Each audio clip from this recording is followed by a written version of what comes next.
How's it going, leaders? This is the 4th through 6th grade leader video for February 20th and 21st this weekend. And today is a big day, and this week is a big week for the church. And if you celebrate the traditional church calendar, which, as I think about it, is probably not something that's common for a lot of Christians nowadays, but if you've grown up in a church that maybe has a more traditional or liturgical style of worship, you would know that today is Ash Wednesday, which marks the 6 weeks of Lent leading up to Easter. And just as a general statement, I would love to encourage you to look into the Lenten season and see what resources might be available to you to connect and prepare you for the season of Easter in a new way. All right. Well, as always, these videos are designed to help equip you and prepare you to lead each week in the 4th through 6th grade classroom. And if you haven't yet, make sure to hit that subscribe button on YouTube so you can get updates about when a new video is released each week and stay connected and updated on all that information. All right, let's jump in and start covering all the things, the general ideas about what's coming up in the ministry.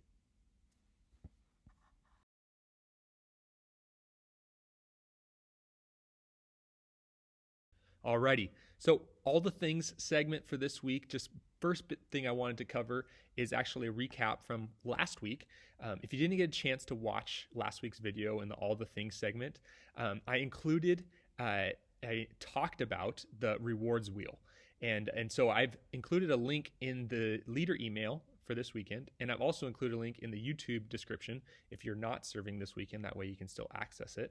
And I would encourage you to watch that short video. And if you've already watched it, at the 5-minute mark, there's a little segment at the end that just goes into some details on how to incorporate the rewards wheel and lead through the rewards wheel in your small group time, how to use that as a resource for you.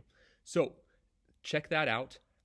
Let's transition now to some of the big new things and important things that you'll need to know for coming up in the next few weeks. Alrighty. So next big thing that I wanted to cover is actually starting this weekend, and it's that our kids worship team is going to be back. They're going to be leading us at the 9 o'clock and the 11 o'clock services. So that means that the 6 o'clock service won't have the kids worship team back quite yet, although that is the goal, and we're hoping to move that date as close as we can, as soon as we can, so that way we have a kids worship team at all 3 services. But for now, it's going to be at the 9 and 11. Worship is going to start. It will be the segment right after free time. So keep that in mind. Once the countdown gets to 0, be thinking about how we can transition on to preparing them to focus and to redirect their attention towards singing. And so having their stuff cleaned up and ready to go by the time that countdown hits 0 will be a good way to lead through that. Another thing that's important to know is that we'll be doing some songs that are lower energy and won't require a ton of physical engagement, but they'll still be encouraged to engage through singing and just having a posture of focus and worship.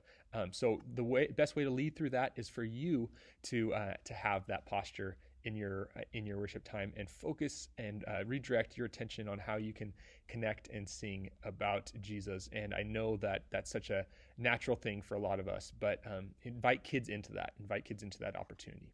All right. So that's coming up this weekend. Let's transition to one more announcement that's a big thing going forward. Here we go. Okay. The last thing that I wanted to announce in this all the things segment is something that you might have already been aware of because I've said it in a couple of different places, but just wanted to clarify.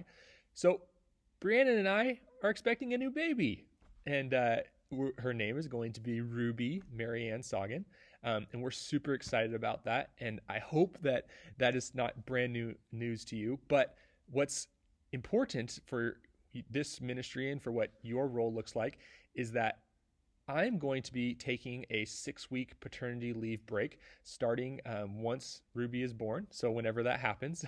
But the plan is to then transition the leadership responsibility to Tammy Lights during that time. I'm super excited to pass that along. She's a good friend and a ministry partner that has been doing ministry alongside all of us for quite a while now, and more than competent to take over this role.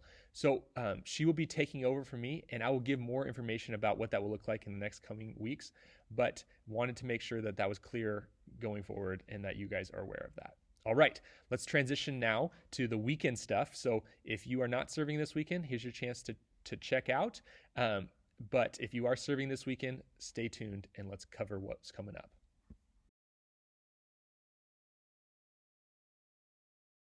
Okay, this is the weekend thing segment, and this is primarily for those of you who are planning on leading this weekend, February 20th and 21st, and to prepare you to lead based on the specific lesson that we'll be covering this weekend.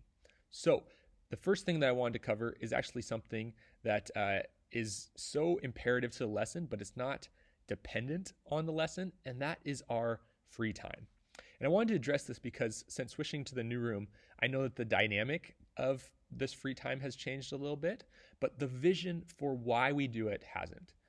This free time is best used to set up the conversation during small group.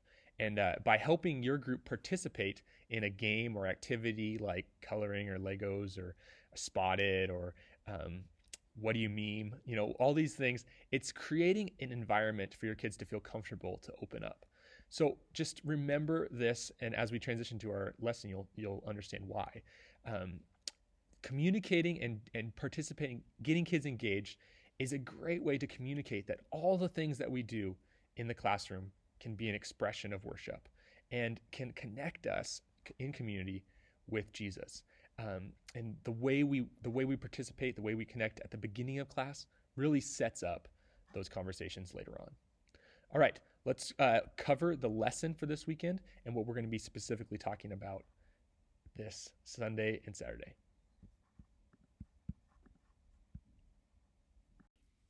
So here is a lesson overview of what will be starting this coming week. It's a new Loop Show series, and it's called Life of Worship. And I love that title, and I'll explain why, because I think it's all in the details. So during this 3-week series, we'll encourage students to consider how they can focus their lives around God and make Him their number one priority, because that's what worship's all about, right? Focusing on God in everything. And so they'll learn what it means to open up and worship God with everything that they are, because worship doesn't start and stop. It's our whole life poured out to God. It's a life of worship. All right, so that's what the theme is going to be about. And then practically what that will look like is in the activity that we're going to do this week, we're going to do an activity called Worship Trade, which is basically just a game that combines the classic Duck, Duck, Goose and musical chairs games. And in order to play, you'll need to grab the chairs from your table and circle them up in an open space somewhere around the room. And from there, you will have a person stand in the middle, which I would just encourage you to probably be the first one to volunteer so they can maybe disarm and show them, kind of model for them what it's going to look like. And then in that, you'll read off an item on the list that is in your small group leader bin that's different ways to worship. And so as you read off an item on that list, if anyone in the group sees that as a way that they like to worship, then they'll have to move to a different seat that isn't their own. And so big thing that you need to know, this is important. This game won't work if you don't do this. So in order to play this game, if one person moves, so if one person identifies with that act of worship, then everyone else has to move to a different seat. Okay? So if one person moves, everyone else has to move. It's the only way that the game will work. You have to find a different chair, and the one who is left without a chair then goes to the center and has to read off another name. All right, so the big idea of that is to remind kids that worship looks different for everyone. That list is really long, and there's lots of different ways we can worship. And there's lots of different ways in which people will identify with ways that they like to worship. But worshiping God is the important thing, and focusing our attention on when we do those things on Him. That's what worship is all about. All right. So the lesson guide for this week, big thing that I want you guys to be aware of is to just make sure to get the kids in the Bible. I know it's something that can be easy to forget about or just to overlook, but really grounding them in the why of what this lesson is about. Why we talk about worship is because the Bible encourages us to be worshipers, to be people who follow Jesus. And so this week's verse and the next couple weeks' verse is Matthew 22, 37 through 38. And it's one of the most essential things that we do as followers of God is love him with everything that we have. And we do that by loving our neighbor as ourselves. And this is ultimately what worship looks like, what a life of worship looks like. And if we can point them to that being in the Bible and grounded in the Bible, then there's some authority there. It's not just our words, it's God's words for us. So the last thing I wanted to cover is just some general things about small group time. And so big thing is that as we transition from the big group time and the Loop Show video, is that I want to encourage you guys to really explore and maybe have different spaces that you can meet together during small group time. What was the intention with this room is that we would be able to use it as a space to help kids maybe feel a little bit more comfortable in where they gather. And so part of that means that we can, and I'll lead through this a little bit better this week, is that in the big group time, I will explain to the kids that the couches are available, and each week we will swap which groups are going to be able to have a chance to meet in those. So, for example, boys will meet in the couches or have the chance to use the couches one week. Girls will have a chance the next week, and that way it will kind of work out that way. But in the meantime, you can still use other parts of the room to kind of explore and get creative with where you do your small group time at. I found that it's somewhat helpful to transition them from sitting in a chair to then moving to a different space that they can, become a little bit more comfortable or feel like they are maybe take ownership over a different spot of the room for a week, I guess. So anyway, that is an option for you. And then the other big thing within small group time is the action cards. And these action cards we introduced last week. It's something that we did prior to the COVID season. And these are the ways in which they follow up each week and connect each week with their next steps.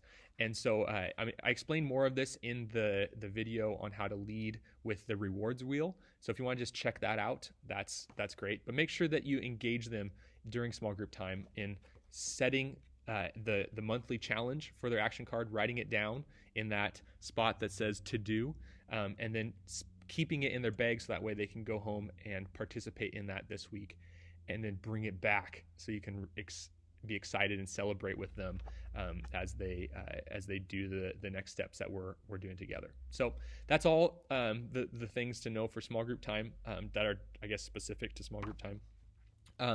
If you have any other questions, please reach out via text. That's the best way to get a hold of me. Hopefully you have my number. If not, 509-768-8561. Come 30 minutes early for our leadership huddle, and just wear your Team Kids shirt and come ready to roll as we prepare to serve and love these kids. All right, that's all I have for this week. Lots of stuff, but important stuff. And I will see you this weekend. Since you are watching this video, you're going to be serving this weekend. So see you guys later. Have a great next couple days.